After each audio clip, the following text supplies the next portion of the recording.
A colheita de mel só deve ser feita em colônias mais fortes. Em geral, colmeias que estão passando por divisões não devem ser usadas na colheita de mel para não se enfraquecerem. No Eimbacuaí, por exemplo, um meliponário é usado apenas para a divisão de famílias e produção de novas colmeias, que por sua vez são levadas para outros meliponários, onde o foco da atividade é a produção de mel. Nas colmeias que estão fortes e não serão divididas, a colheita é feita 2 vezes, na metade e ao final da florada. Se na última colheita for retirado todo o mel, será necessário fornecer alimentação artificial. A casa do mel ou uma sala preparada para a extração serão indispensáveis. Precisam de uma bancada e paredes impermeabilizadas para facilitar a limpeza. Telas nas janelas para que não ocorra invasão por abelhas pilhadoras. E uma geladeira. No processo de colheita, as melgueiras serão retiradas das colmeias e levadas para a casa do mel. O equipamento de extração é muito simples. Uma garrafa de vidro para a colocação do mel e uma seringa com um pedaço de mangueira de plástico na extremidade para a retirada do mel dos potes. Essa mangueira é do mesmo tipo da usada em hospitais para aplicação de soro. Todo o material usado deverá estar higienizado.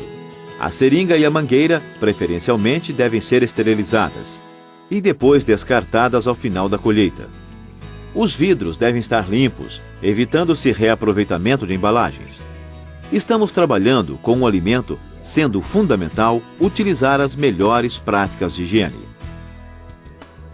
A colheita de mel deve ser feita não no total, e sim dividido em fases.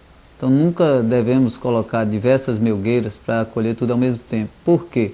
Porque a tendência é que em tempo chuvoso ou frio as abelhas venham a se alimentar do mel que foi armazenado.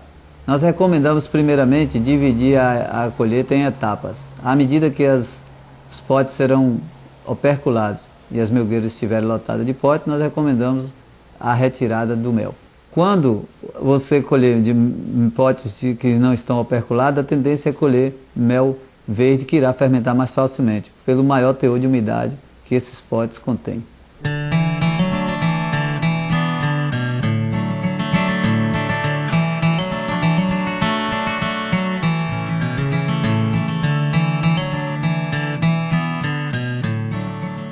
Após a perfuração do pote, a mangueira da seringa é colocada em seu interior e o mel contido succionado, até que a seringa esteja cheia. Esse mel é transferido para uma garrafa ou pote, que pode ser a própria embalagem de venda a varejo, ou um vasilhame maior para posterior envase para distribuição. As garrafas cujo volume foi completado devem ser fechadas e imediatamente resfriadas, em geladeira ou no isopor com gelo. Com esse cuidado, o meliponicultor evita a fermentação do mel. Com relação à higiene do processo de coleta em si, não se deve tocar o mel nos potes. A seringa e a mangueira devem estar limpas e não podem cair partículas de cera ou cerume no mel, que possam contaminá-lo, acelerando sua fermentação. A colheita do mel é feita utilizando-se a bomba de sucção ou a seringa descartável, de 20 ml.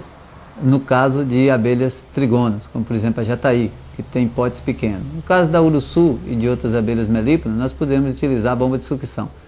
Após opercular os potes, nós iremos colocar a mangueira e todo o mel será sugado para um recipiente. Esse recipiente será utilizado como decantador. Mas um dos cuidados principais é, à medida que o recipiente for sendo cheio, nós deveremos colocar em um isopor com gelo. Porque se você trouxer o mel à temperatura ambiente, poderá fermentar pela quantidade de água que ele possui. Em torno, no caso da uruçu, de 28% em média de água. A venda do mel de abelhas sem ferrão tem sido feita diretamente ao consumidor ou em lojas de produtos naturais. O meliponário comercial deverá estar registrado no Ministério de Agricultura, Pecuária e Abastecimento.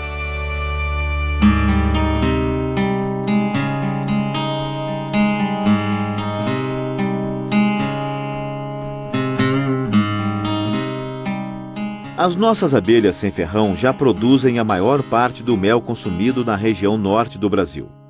Seu mel delicioso tem um grande número de consumidores cativos, que em comparação com o mel de apis, pagam até 5 vezes mais para consumi-lo. Tudo isso sem que os criadores conheçam as técnicas corretas de criação, como as usadas pelo meliponário Eimba Quaí, que tem comercializado todo o mel que produz com grande facilidade, estando em constante expansão para atender a essa crescente demanda.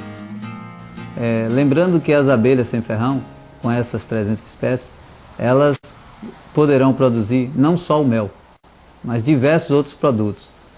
Principalmente em nosso país, que é um país turístico, a gente utilizar isso no ecoturismo, que você preserva a abelha e ao mesmo tempo você tem retorno econômico. Acreditamos que o mel das abelhas sem ferrão constituirá o que a gente pode chamar, por exemplo, o produto genuinamente nacional. Se os escoceses têm o uísque e se os russos têm a vodka, nós temos o mel da abelha sem ferrão, que ele seria o uísque 20 anos e a vodka 80 anos em relação aos mel de outras abelhas estrangeiras ou exóticas. Mas não é só o mercado de mel que serve de incentivo para a criação de nossas abelhas. Criá-las tem se tornado uma paixão para muita gente, encantada pela sua beleza e pela possibilidade de contribuir para a conservação das espécies de abelhas brasileiras, muitas delas únicas no mundo. Com relação à produção do mel, algumas espécies de abelhas nativas já estão sendo selecionadas para esse objetivo.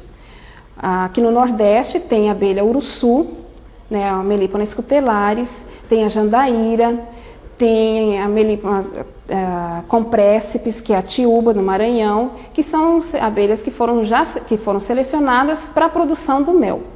E esse mel ele vem sendo comercializado a um preço razoavelmente bom. Existem méis cujo preço, o litro, está custando em torno de R$50 o litro do mel produzido por essas abelhas. Fora o mel mais conhecido, que é o de Jataí, que tem valor elevado também. Além da produção de mel, as abelhas elas são importantíssimas também para o ecossistema, como polinizadores. Uma forma, talvez, de se preservar essas abelhas é realizar mais estudos com relação à polinização dirigida, principalmente de espécies cultivadas, além das nativas, obviamente. Então, com estudos com apis já estão bastante avançados, onde pode-se verificar que em determinadas culturas houve um aumento na produção de sementes, tanto na produção e na qualidade dos frutos, como a gente pôde observar recentemente um trabalho que foi apresentado na Nature, uma revista, um periódico altamente especializado e confiável, em que eles apresentaram um artigo sobre o aumento da produção do café por meio de abelhas apis mellifera.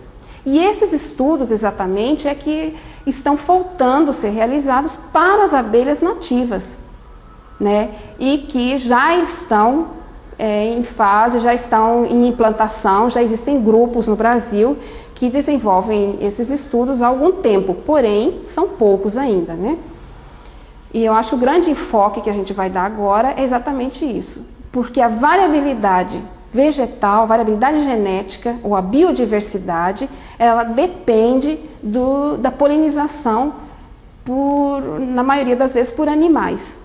E os insetos, e mais precisamente as abelhas, elas são importantíssimos polinizadores da nossa fauna. Outros tipos de estudos que também devem ser continuados são com relação à biologia, ao manejo dessas espécies, para que cada vez mais possa haver um conhecimento maior da população sobre essas abelhas, que ainda hoje elas são consideradas como tendo pouco valor, mas devido principalmente à falta de conhecimento que ainda se tem sobre esse importante grupo de abelhas no Brasil.